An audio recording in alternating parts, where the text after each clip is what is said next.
Page 96, 7th Street Blues. We have a blues piece. Martha Mier has a number of student books out on blues and jazz and so forth. I've covered a few of them.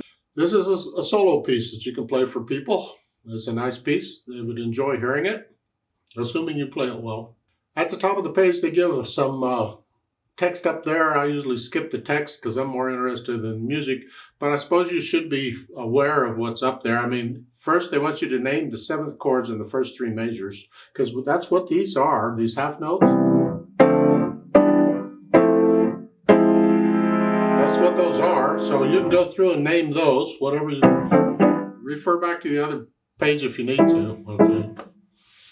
I'm going to go through the routine for learning a piece of music and let's see what we end up with. I look it over, it's 2 pages long. Treble and bass clef, no sharps or flats in the key signature. The last we're in on a C chord. This is a 7th chord, but it's a C chord. Keep in mind, blues uses a lot of 7th chords. Okay, it's still C major. Do the C major scale and the A minor scale and the arpeggios accordingly, whatever, okay. 4/4 time signature. I want to take it one hand at a time. Now, I don't agree with the fingering they're showing, but maybe this is intentional. Fingering is a personal thing. There's different styles of fingering, and they have different principles behind them. Well, here they're using 1 and 3 on all these chords. They're just going up.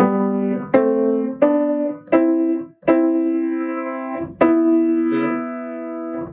And if that's what you want to learn, I mean, if that's part of this lesson, then that's the fingering you'd use, so you can get used to that. But in actual music, I would not finger something that way. I think that's a terrible fingering. I would use all the fingers. I'd do here, here, then come up. Here, I would do that. 1, 3, 2, 4. Like so. However, I don't know the purpose of this fingering, so I can't tell you for sure change it, but in my opinion, if you wanted to, you could. I probably will, because this is the fingering I normally use. I only move the hand 1 time. Here. And then the fingering style that I teach and learn is I don't move the hand any more than I have to. Here you gotta move it every time. You do it however your teacher tells you to do it. But that's what this is. 2, 4, 1, 2, 3, and 1, 2, 3, and 4, and 1, 2, 3, and 4. And the fermata I'll do later. And then you just lift up and come up here. 1, 2, 1, 2, 3, and you scrunch up, little finger. Thumb comes down. You do it again. Okay. Measure 13, you're down here. Rhythm, hopefully you can get the rhythm okay, but it's 1 and 2 and 3 and 4 and if you're just struggling with that, just take out that tie and play all those notes. 1 and 2. That's all it is, 1 and. But when you can do that, hang on to the note, put the tie in.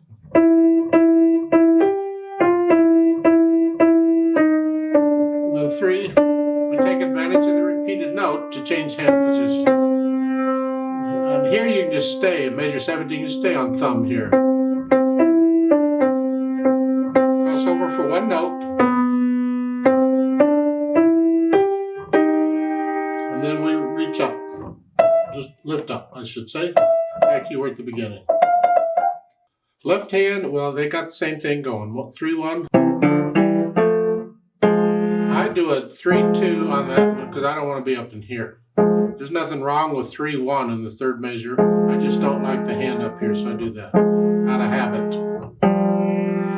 And again, I'm going to do this 5, 3. See, I only moved here. I get them all in one spot. Here, and then cross over. And I use that as my pivot. I just come over here.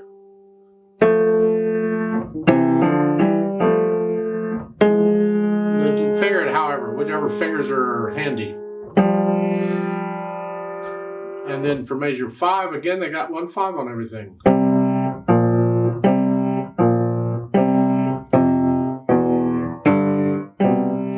there's fingering if ever there were one. I don't do that. When I go back and forth like this, I'm going to use a 4-1, 2-5. It's all in one hand position. And then measure 8 is a 5-2 on that one. And then come up again.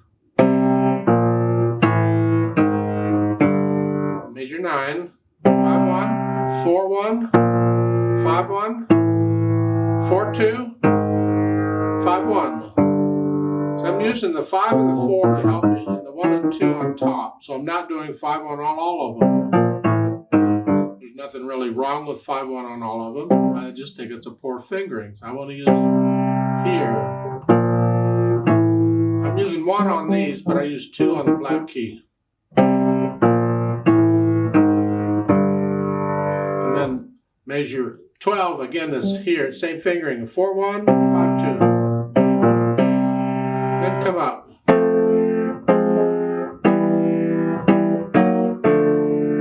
Put the hands together. If you're using their fingering, you're doing this. Here, I'm doing this. So it's 1, 2, 3, 4. 1, 2, 3. 1, 2. And then the left hand is here. It's fine. The right hand's got to come out. So you may have to practice going wherever you are here to here. And I do a 4 on that one. So it's.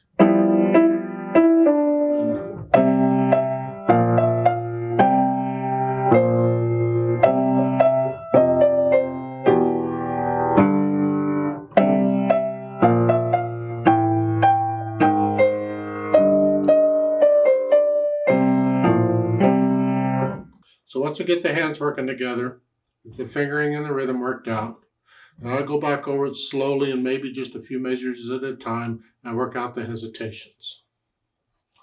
Once I can do that, then I'll think about the articulation. This is pretty connected. You can't connect it really with your hands too much, but pretend you can. We want it connected.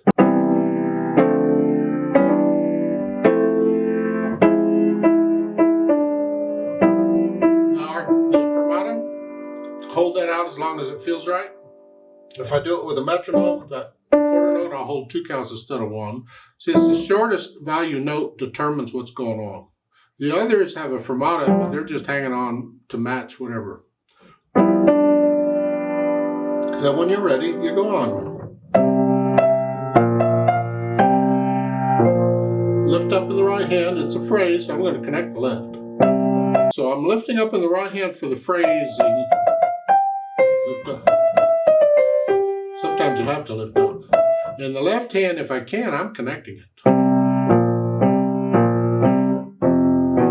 connect it all the way. Sometimes you gotta lift up because you gotta move, but if I can, I'm gonna connect it. So I put in the phrasing, the articulation. Now at the end, the fermata here, again, you hold that out. It's typical of a blues piece where they will end it with a 7th chord of some sort, and it will be held out indefinitely. You just linger on that note. It's the style of the music. Again, when I do a metronome, I just double it, so I'll hold it for 4 counts instead of 2. Then once I can do the articulation okay, then I think about the dynamics. Starts out P, and it's both hands, it's just chords. In the second measure, you get the crescendo up to MP. So in the second measure, that first chord is still soft, just a hair louder. Now we're at moderately loud, moderately soft, excuse me, and that's here.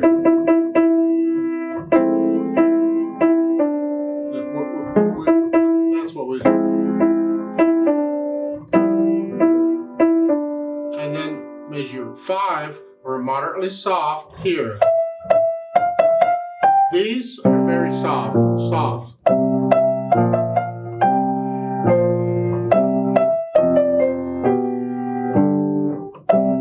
Then measure 12, you go down. This is already soft, so you got to go down very soft. I don't know why they're telling you soft here, because the melody has been moderately soft and it's going to decrescendo on its own. You have no control over it. They seem to be assuming you're going to play both hands the same. I don't recommend it. Because these will overpower this melody too much. I would keep these soft, really soft. So in measure 12, you just come down. Maybe very soft. If you can't get the notes down at the same time, then maybe you'll have to use the other finger. Whatever. The measure 13, moderately loud. This is soft.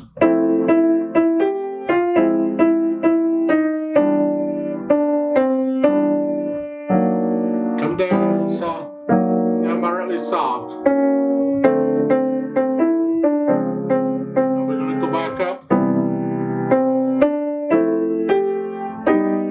It's about a moderately loud. Yeah. So in measure 17, you're moderately soft. Measure 18, moderately soft. Measure 19, moderately soft. And then you're going to go up a little louder to moderately loud. So in measure 21, you're moderately loud. That last chord at the end is soft. Now, once I have an idea of the dynamics, and you may feel these dynamics, and you may feel other, you might feel a swell occasionally. Maybe a ba ba da da da, come down. The ba da da da. So put a swell in there if you feel it. If you don't feel it, don't put it in. Some teachers would say, oh, no, you play that just as written. In this kind of music, no. If I feel it, I'm going to put it in. Speed, slowly, wistfully. I give you a metronome marking. The poco ritar, you slow down, hang on, and then you take off. A tempo means go again. Huh. Somewhere in there, it's an approximate speed. It doesn't have to be exact. But the kicker here is that there's a note there, even eighths, and that's important. You see, in blues swing and jazz, different kinds of music, the style of the music dictates that in eighth notes, you swing the rhythm. Just do it. Nothing says you do. You 1 and 2 and 3 and 4. 1, 2. That's how we would play it. That's just a regular blues feel. So when they want it even, they got to put in a note telling you play it evenly. Because if that note were not there, I would swing those eighth notes. But it's clear the composer doesn't want them swung. They're not always swung in blues, but as typically when nothing's there, you swing them. Now when you do swing eighth notes, there's a limit to how slow or fast you can go. Because too slow, they don't swing anymore. And there we would even it out. Too fast doesn't swing either. It's a mess. So it has to feel that swing to do it. It doesn't matter in this piece because we're going to play them evenly. And maybe that's because it's as slow as it is. I don't know. Now they've added pedal. So what are we using pedal for? Well, here we're using it to help connect these notes. And we're also using it for the overtones. See, this is a slower piece. We have time to hear everything. And when we have time to hear everything, we'd like to color the notes a little bit. Because typically you would pedal longer held notes. So here we're going to do it. And if the piece were not pedal like it is, when you get to the end, that seventh chord at the end, in blues, we would pedal that anyway. Just make sure you pedal that note. Huh? So we can pedal it like they're shown. Let's see what it sounds like. They keep the pedaling simple for you, but in the process of that, you're kind of messing up the sound in some cases, and you get used to messed up sound, and I don't want you to get used to hearing junk, so we have to be critical. Is this pedaling okay? Well, we'll listen to it and see. I don't know. It's going to be overlap or lag pedal here. Notes first, then the pedal. When I play the next one, I'm going to play the note and then change the pedal. It overlaps.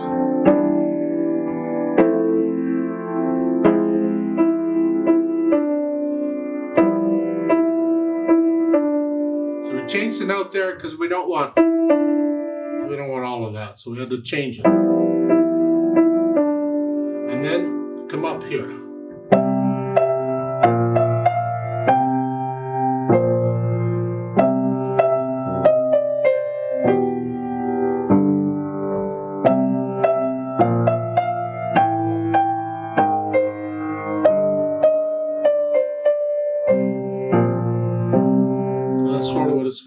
like throughout. That's okay for you, fine. I don't like it. I don't like it this measure 5 or no, I want that clean. So I think in measure 5, what I do, because I want to connect these, I want to connect the chords. I can do it with the fingers, but nevertheless I'll use the pedal. I'm not going to pedal 3rd beat. I'm not going to pedal it until the quarter note. That keeps the 8th notes clean. Same thing. I'm just not pedaling the 8th notes. So measure 10. So I don't pedal until I play the C.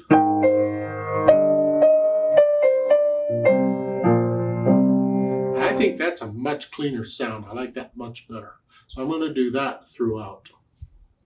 Now in the last measure, here they're pedaling the whole measure. That's okay, because it's all in the same chord and it's like we just got all this together. That's fine. We just mix all that together at the end. Now measure 13, we're here.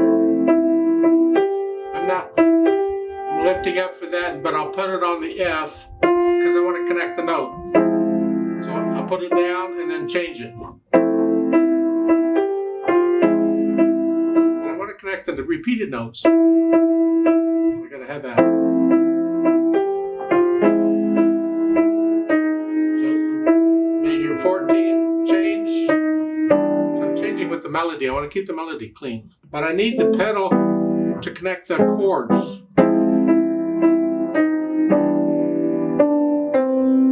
Same thing with the next measure. I'm pedaling. I want a clean sound. I'm not.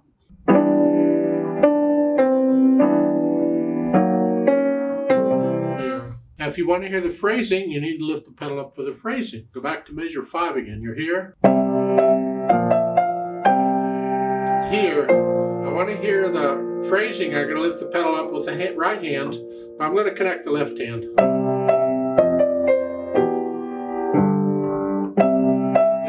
Going measure 8 to 9. If I want to hear the phrasing, I'm going to have some silence in both hands. So if I don't want the silence, then I can't connect it. If I don't want the silence, then I lose the phrasing.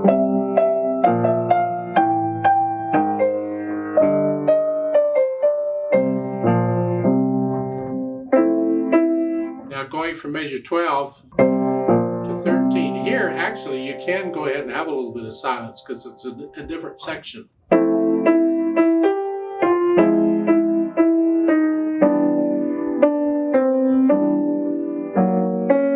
And here, measure 16, lift up, so we hear that new phrase.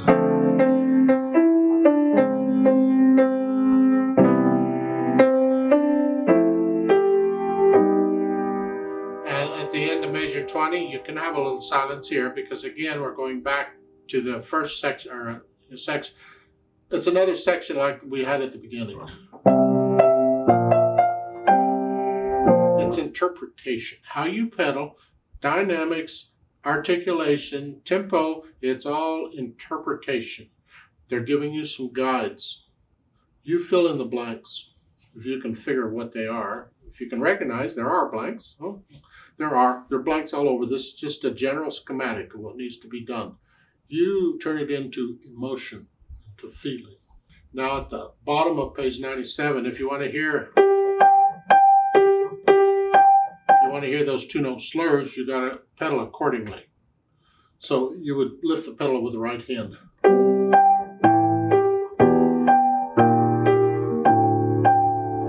But you got to watch out because you want to connect this if you can.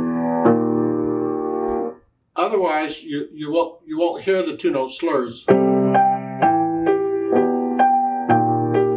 But even if you can't hear the 2-note slur, you still do the down up. You feel them.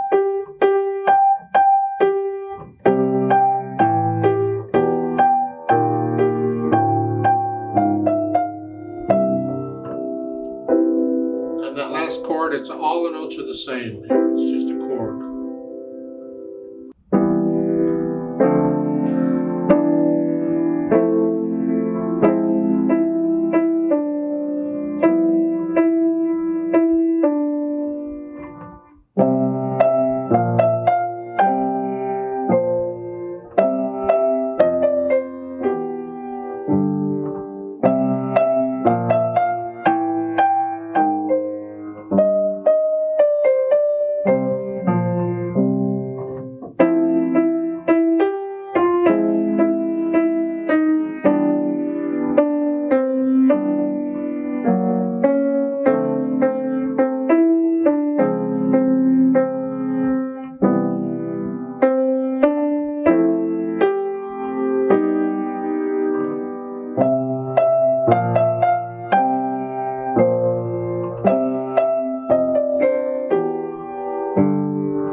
That's just one way it might sound. If I played it again, I'd play it different. I play by feel. It's however I feel it.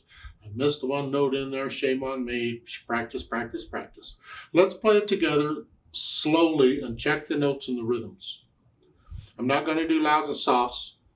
I will do the pedaling as I suggested, not as shown. I'll give us 4 counts. 1, 2, ready, go.